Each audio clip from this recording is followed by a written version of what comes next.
Bu plan tip 2 diyabeti olan veya risk altında olan insanlar için uygundur. Nümunə gündəlik qida planı.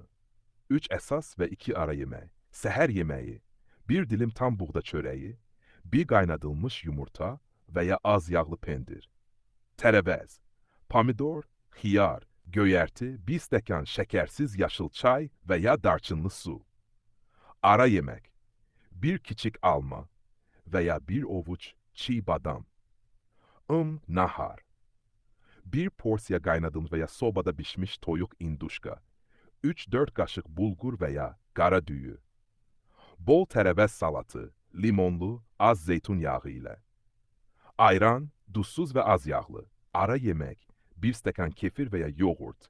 Şəkərsiz, az yağlı. Axşam yeməyi, 1 kasa tərəvəz supu və ya tərəvəz qovurması, 1 dilim çörək, 1 porsiya az yağlı balıq, bişmiş və ya buğda.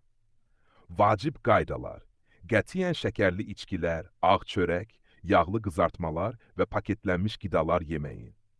Meyvəni belə normada yeyin. Gündə 1-2 porsiya, şəkərli meyvələrə, banan, diqqət edin.